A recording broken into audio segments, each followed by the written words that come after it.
सच्चा सुरूर हो जाएगा परमात्मा से मिलने का। पढ़ते पढ़ते पढ़ते अध्ययन करते रामचरितमानस का, उसी दिन यही निराकार ब्रह्म जो आज आपको दिखाई नहीं पड़ रहा है ना, इस साकार होकर के आपके सम्मुख आ जाएगा। ऐसा ग्रंथ रामचरितमानस है। अब कितने घाट पर कथा हुई है, कहाँ कौन वक्ता है कौन श्रोता है, उसके पास चलते हैं। मृत्युलोक में पहले सबसे पहले कथा हुई कैलाश पर। कौन वक्ता? भोलेनाथ, श्रोता पार्वती। कथा कैलाश पर। ये बात नहीं है कि कथा सुन करके सबका कल्याण हो जाएगा। उच्च क्वालिटी के श्रोता रहोगे तब कल्याण होगा ना। जी है कथा सती जी भी सुनी थी भोलेनाथ से, ध्यान दीजिएगा। भोलेनाथ से कथा पार्वती ने सुना, भोलेनाथ से ही सती जी भी ने सुना। लेकिन जड़ी बढ़ गई।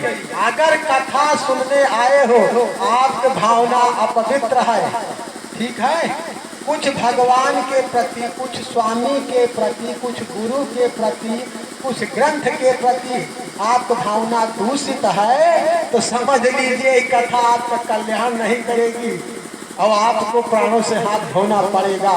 इसलिए आप कथा सुनने मत आइएगा, ये आपसे निवेदन है। लेकिन आइएगा तो हृदय पवित्र करके आइएगा, ताकि कथा आपका कल्याण करे। और आप हृदय पवित्र करके नहीं आए, कथा सुन करके गए और बाद में आपका समाचार हमें मिलेगा तो दुख होगा कि कितने हर्षोल्लास के साथ बाबा के चरण में हमने कथा सुनाया और हमारा श्रोता लक्ष्य तक नहीं पहुंचा। इसलिए हृदय को पवित्र करके आइएगा अगर कथा में आना है तब। नहीं तो चार श्रोता बहुत है ना। हनुमान जी तो प्रमुख श्रोता हैं, ये वक्ता श्रोता दोनों है, यही मिल जाएंगे काफी है। कथा नहीं रुकेगी और ना कथा का कभी विनाश हो। कथा जब नहीं कोई सुनने सुनाने वाला था, ब्रह्मा जी के 4 पुत्र थे, 4 पुत्र, और भोलेनाथों से बड़े वक्ता हैं, समझ लीजिए। जिनकी चर्चा कर रहे हैं ये भोलेनाथ के बड़े वक्ता 4 पुत्र, सनत, सनातन, सनंदन, सनत कुमार, 4 भाई। सनत कुमार चारों भाई।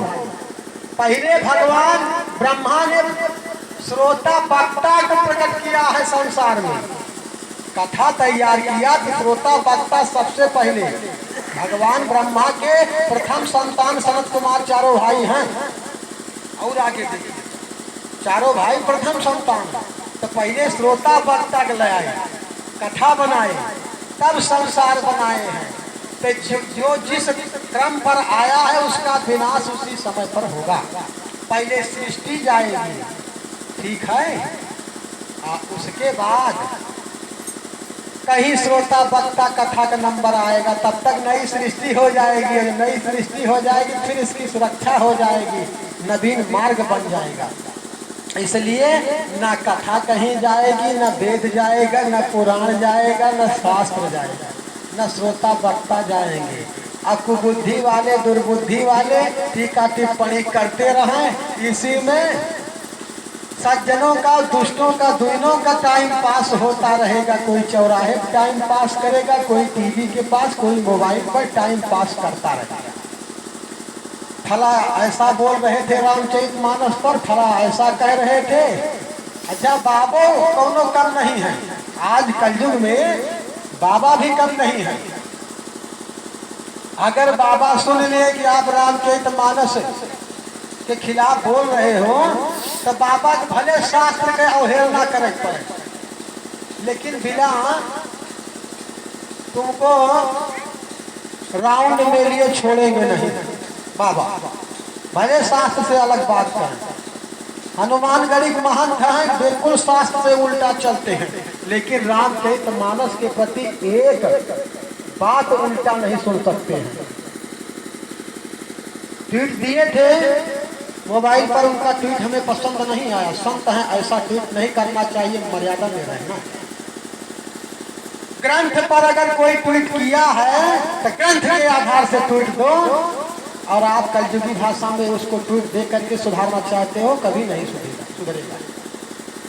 रामभद्र जी, भगवान रामभद्र ने कहा कि आप लोग इन दुष्टों के बात को ध्यान न दीजिए। संतों को संदेश दिया है, रामचरितमानस में लिखा है, बताया है भगवान रामभद्र ने। खल पारिहास, खल पारिहास वही मोरा काट कहाई काल कंठ कठोरा काट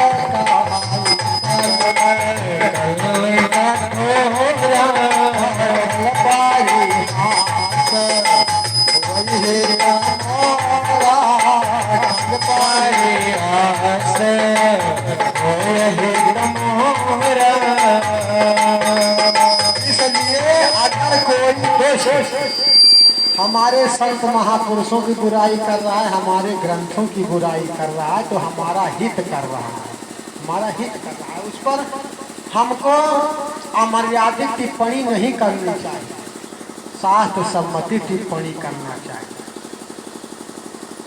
और शास्त्र सम्मति टिप्पणी रहेगी तो समाज में सुधार आएगा। अब अपने मनमानी अगर कुछ कहोगे सुनोगे तो केवल केवल परिहास होगा और कुछ नहीं। इसलिए परिहास को भाजन ना बने, शास्त्र के अनुसार चले। ये राम कथा कह रही है। तो सबसे बड़े वक्ता सनत सनातन सनंदन सनत कुमार चारों भाई, हम और आप भी यहाँ कथा सुना रहे हैं। तो चार भाई ब्राह्मण क्षत्रिय शूद्र वैश्य, ध्यान दीजिएगा।